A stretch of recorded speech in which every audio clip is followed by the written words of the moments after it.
Você sabia que mesmo uma empresa que vende muito tem a chance de quebrar? Então hoje eu vou te dar uma dica de como evitar esse tipo de problema com a gestão de fluxo de caixa. Fala pessoal, meu nome é Lucas Nigro e sou especialista em finanças empresariais. Esse é o segundo vídeo da nossa trilha da gestão financeira. E hoje a gente vai falar sobre fluxo de caixa dividido em 5 tópicos.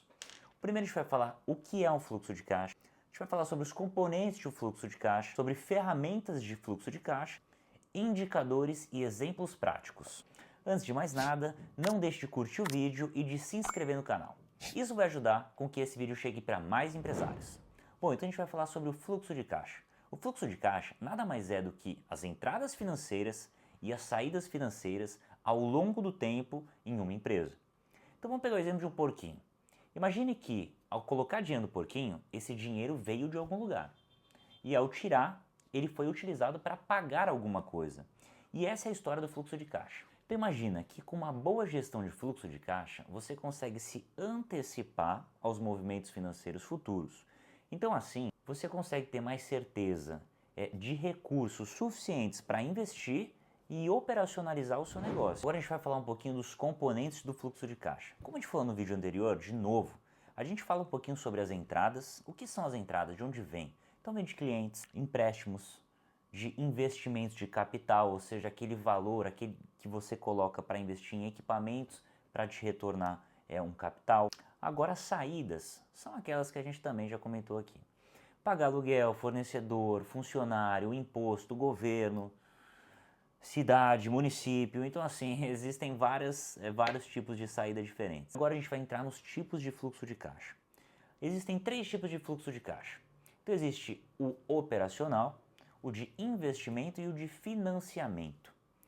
Não precisa ficar se apegando muito aos nomes, mas é legal entender qual é o motivo de existir cada tipo de fluxo de caixa. Então imagine o seguinte, quando a gente falou no vídeo anterior de classificar em centro de custo, plano de contas e detalhes, você também pode adicionar o tipo de fluxo de caixa. Isso vai representar muito do porquê esse dinheiro está sendo utilizado. Então imagina o seguinte, imagina que o fluxo de caixa operacional ele é utilizado para a operação da empresa, do dia a dia. Então você pega um insumo, você transforma em insumo, você vende seu produto. Você utiliza também de alguma maneira para vender o seu serviço, prestar o seu serviço, tá? Então o próprio nome já diz, ele é muito literal e autoexplicativo, certo? Agora também existe o fluxo de caixa de investimento.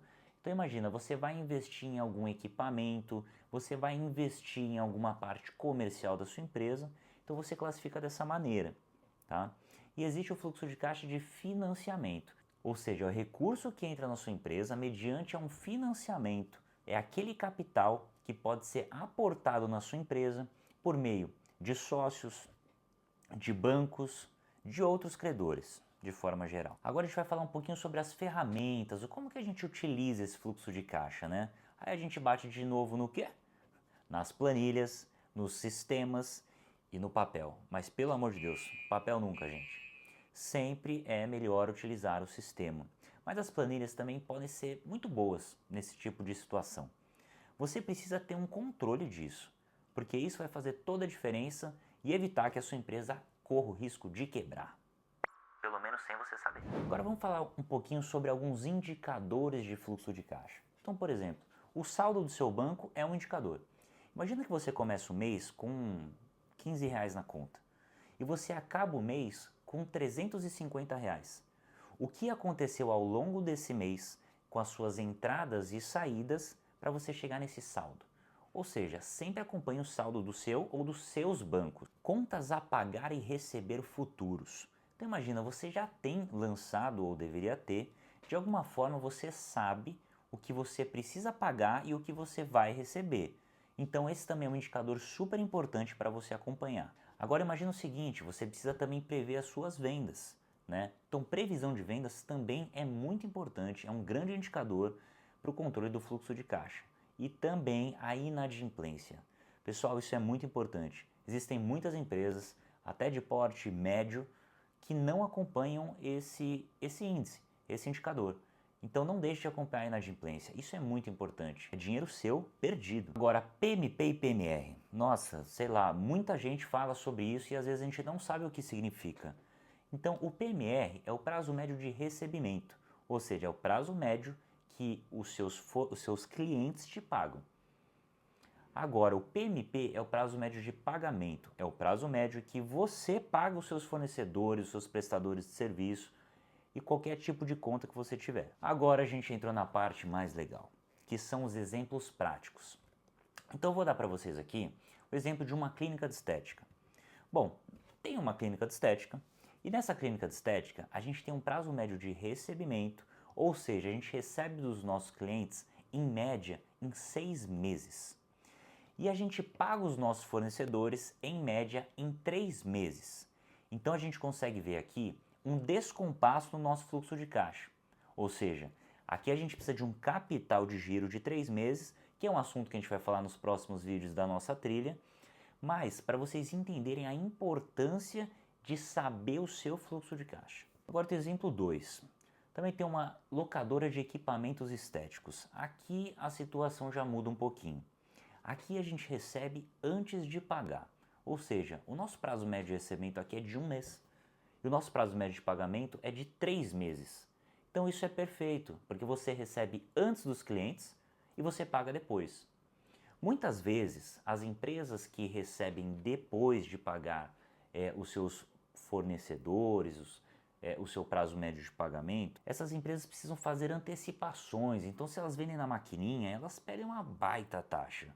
Se você pegar, tem empresas até que não percebem isso, mas se você perder de 2 a 7% a mais por antecipar os seus recebíveis, imagina que a empresa ela fature R$10.000. Então, 7% daria R$700. R$700 em 12 meses daria R$8.400. Ou seja, olha o dinheiro que fica na mesa, ou melhor, que fica para os bancos e não para você, que você deixa de ganhar. Não deixe de curtir esse vídeo e compartilhar com algum empresário que precise dessa informação também. E eu vou mostrar agora um gráfico, uma tabela, que ela cruza o ciclo de vida das empresas com o fluxo de caixa. A gente aprendeu que são 3 tipos de fluxo de caixa e a gente vai aprender também que os estágios de vida de uma empresa podem chegar em 5 possibilidades. Então a gente fala de uma startup. Quando a gente fala de uma empresa, uma startup, vamos pensar o seguinte: o fluxo de caixa operacional, ele é positivo ou negativo? Essa empresa está começando, então ela ainda não tem um grande faturamento. Então, muito provavelmente, ela vai ter um fluxo de caixa operacional negativo. E o seu fluxo de caixa de investimento? Também vai ser negativo, porque ela precisa investir mais, ou seja, sai mais dinheiro do que entra. E o seu fluxo de caixa de financiamento? Ele é positivo, ou seja, precisa de aportes, precisa de crédito para essa empresa crescer, suprir o fluxo de caixa de investimentos e o fluxo de caixa operacional. Conforme a empresa cresce, ou seja, a gente falou de 5 estágios de vida aqui, a gente falou de startup, a gente falou de uma empresa de alto crescimento, uma empresa de crescimento moderado, estável e em declínio. Então a tendência é inverter os fluxos de caixa. Então, por exemplo, uma empresa de fluxo de caixa, startup, que seja negativo, conforme ela cresce, ela fica positivo. Uma empresa de fluxo de caixa de investimento que é negativo, ela cresce e tende a ser positivo. E uma empresa de fluxo de caixa de financiamento que é positivo, ela cresce, tende a ser negativo. Então, João, coloca pra gente um gráfico legal aí que represente tudo isso. Bom, agora algumas dicas práticas. Fazer a previsão do seu caixa é muito importante. Não deixem de fazer. Lancem todos os contas a receber e todos os contas a pagar. Reserva de emergência. Esse é um tema que vamos falar um pouquinho mais para frente, mas não deixem de ter, pessoal. Nem que o seu dinheiro fique aplicado com liquidez diária dentro da sua própria empresa, mas isso é necessário. Não corra riscos, ok? Ou diminua os seus riscos. Bom, então deu para entender que gerenciar um fluxo de caixa é muito saudável para uma empresa, não é? Você gostou dessa dica? Então não deixa de curtir, compartilhar e se inscrever no canal. Nos vemos no próximo vídeo, que a gente vai falar sobre ponto de equilíbrio, ou seja, quanto eu preciso faturar para não ter prejuízo, mas também não ter lucro. Esse é o tema do nosso próximo vídeo. Sucesso nos negócios!